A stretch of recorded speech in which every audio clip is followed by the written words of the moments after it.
5 बीवियां होने के बाद में घर में सड़ती रही इनकी लाश। आखिर क्या वजह थी? बॉलीवुड में 80 और 90 के दशक में एक दमदार विलन हुआ करता था, लंबा चौड़ा कद और उससे भी ज्यादा खतरनाक किरदार। इनका नाम था महेश आनंद। आपने इन्हें कई फिल्मों में देखा होगा। इनके किरदार हर फिल्मों में नेगेटिव ही हुआ करते थे। कभी फिल्म शहंशाह में ये गली का गुंडा बनकर नजर आए, तो कभी संजय दत्त की फिल्म गुमराह में ये फाइटर के रोल में नजर आए। ये वो बदकिस्मत अभिनेता थे जिनके साथ काम करते करते इनके सेक्रेटरी भी करोड़पति बन गए, लेकिन शूटिंग करते करते हुए दर्दनाक हादसे का शिकार। इनकी एक गलती ने इन्हें बर्बाद कर डाला। ये इस कदर तबाह हुए कि इनके दर्दनाक अंत के बारे में आप सोच भी नहीं सकते। महेश आनंद के साउथ इंडियन पिता और महाराष्ट्रियन मां की संतान थे। 13 अगस्त 1961 को ये मुंबई में पैदा हुए थे। महेश आनंद के पिता का एक गैरेज हुआ करता था।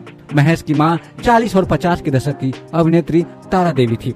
बचपन से ही महेश को फिल्मों में आने का बड़ा शौक हुआ करता था, इसलिए इन्होंने बचपन से ही फिल्मों में आने की तैयारी शुरू कर दी थी। ये जब छोटे थे तभी इनकी मां का देहांत हो गया था और इनके साथ उस वक्त हुआ करती थी इनकी बहन लता।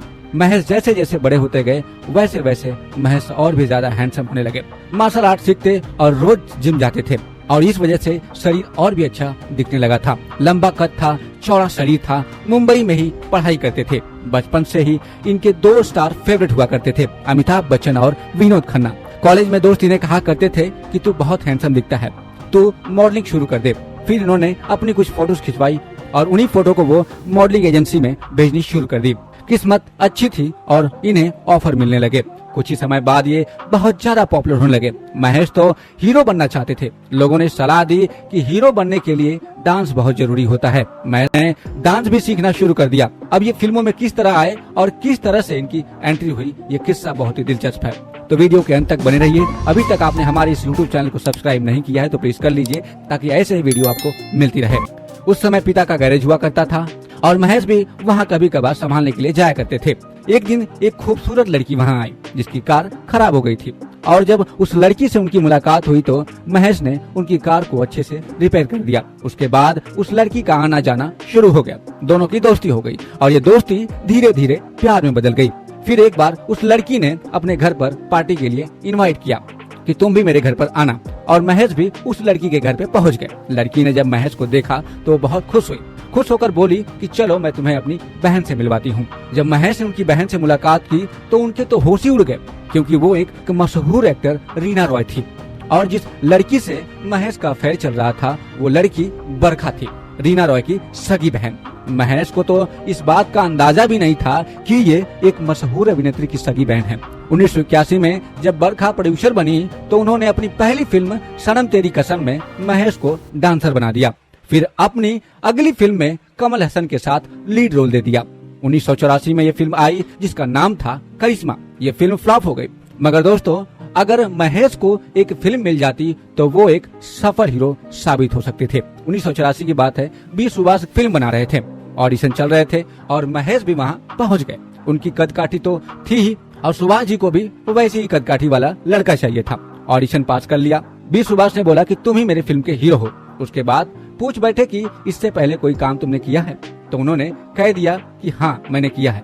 बस यही गलती वो कर बैठे और उनके हाथ से ये फिल्म निकल गई, क्योंकि उन्हें एक नया चेहरा चाहिए था और यही फिल्म बाद में हेमंत को मिल गई। अपनी इसी फिल्म से हेमंत रातों रात सुपरस्टार बन गए थे। यह फिल्म थी 1985 में आई टार्जन। ये रोल अगर महेश आनंद को मिल गया होता तो उनके करियर की कहानी शायद आज कुछ और होती, लेकिन फिल्म में उन्हें गुंडा बनना लिखा था तो किस्मत भी उसी ओर खींचने लगी। 1986 में विनोद खन्ना की फिर से वापसी हो रही थी।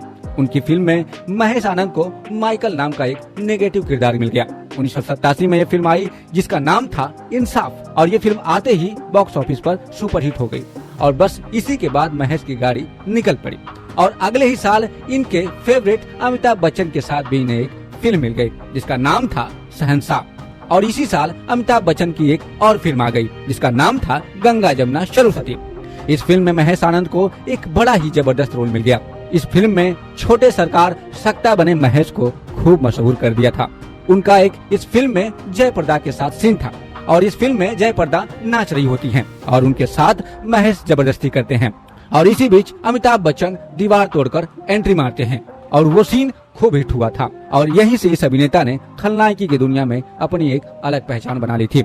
और इसके बाद तो वो सोने पे सुहागा, कब्जा, हथियार, इलाका, तूफान, मुजरिम, विश्वात्मा और गुमराह जैसी फिल्मों में अपने दमदार अभिनय के जरिए महेश आनंद का करियर 7वें आसमान पर पहुंच गया था। इनमें विश्वात्मा और गुमराह दोनों ही फिल्में जबरदस्त थी। विश्वात्मा में अमरीश पुरी के भतीजे यानी अजगर के भतीजे राजनाथ का किरदार तो लोग आज भी याद करते हैं और वहीं संजय दत्त के साथ गुमराह फिल्म में उनकी बराबरी में लाकर उन्हें खड़ा कर दिया था। हुआ ये था कि इस फिल्म में इन्हें डांस कोरियोग्राफी के लिए रखा गया था। संजय दत्त का हांगकांग वाला फाइट सीन शूट होना था, मगर जिस फाइटर को संजय दत्त के साथ लड़ना था वो फाइटर ही उस दिन नहीं आया और फिल्म डायरेक्टर ने परेशान होकर महेश की ओर देखा और कहा कि यार महेश, तू ही रिंग में कूद जा और संजय दत्त के साथ फाइट कर ले। महेश ने हामी भर दी और इस सीन को शूट कर लिया गया और ये जब फिल्म आई तो ये फिल्म भी सुपर हिट रही और इनका करियर तेज गति से दौड़ रहा था और उस वक्त इन्हें साउथ से भी सारे विलन का किरदार मिलने लगे। तेलुगु और तमिल फिल्मों में भी ये विलन बनकर आने लगे और उस वक्त वो ढेर सारी फिल्मों की शूटिंग एक साथ कर रहे थे। सब कुछ अच्छा चल रहा था, लेकिन अचानक बदकिस्मती ने इनकी जिंदगी में दस्तक दे दी और सब बर्बाद हो गया। 1996 की बात है। अग्निपथ फिल्म को रीमेक तमिल भाषा में बनाया जा रहा था। इस फिल्म में महेश को मेन विलन का किरदार दे दिया गया। इस फिल्म की शूटिंग के दौरान हेलीकॉप्टर सीन में इनका एक्सीडेंट हो गया और वो मरते मरते बचे, लेकिन इनकी रीढ़ की हड्डी में इतनी ज्यादा गंभीर चोट थी कि डॉक्टर ने भी इन्हें बेड से न उठने की सलाह दे दी।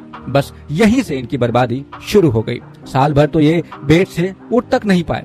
इसके बाद भी जब उठे तो शरीर इनका कमजोर हो चुका था। ये शूटिंग के लायक ही नहीं बचे थे और वो 4 साल तक फिल्मी दुनिया से दूर हो गए और उसी वक्त एक एक करके इनके हाथ से सारी फिल्में निकलती चली गई। जो फिल्में कभी इन्होंने साइन की थी उसके डायरेक्टर भी अपना दिया हुआ एडवांस पैसा वापस ले गए।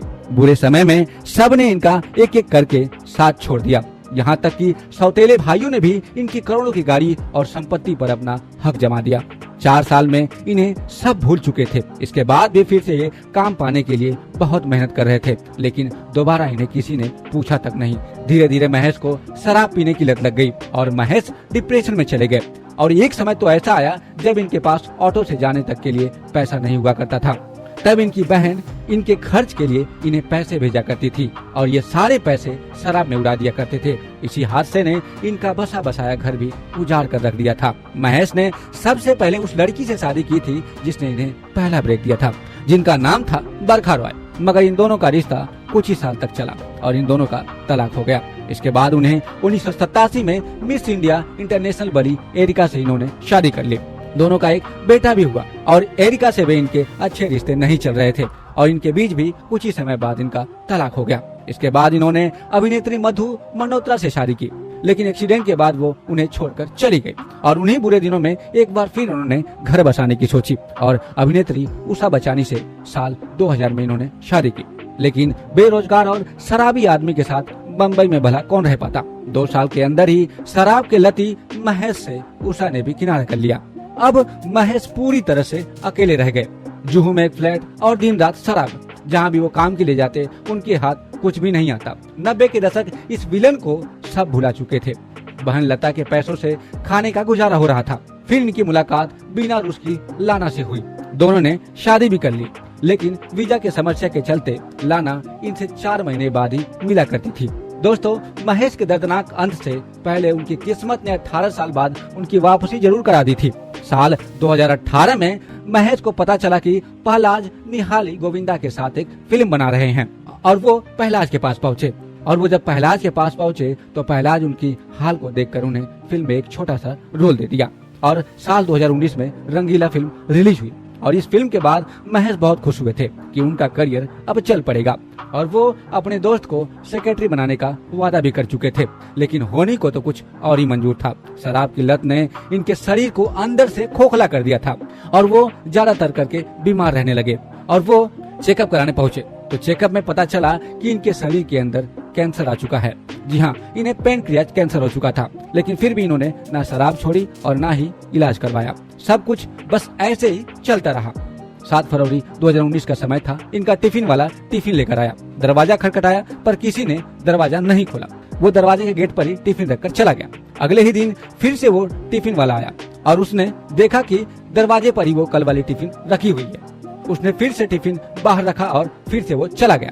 मगर 9 फरवरी को जब वो टिफिन लेकर आया तो दोनों ही टिफिन बाहर देखकर वो थोड़ा सा परेशान हो गया। उसने पड़ोसियों को यह बात बताई और पड़ोसी ने पुलिस को खबर दे दी और पुलिस वहाँ पर पहुंची तो दरवाजा तोड़ा गया और अंदर का नजारा देखकर सब हैरान रह गए। पूरे कमरे में बदबू आ रही थी और सोफे पर 90s के इस मशहूर विलेन की बॉडी सड़ रही थी।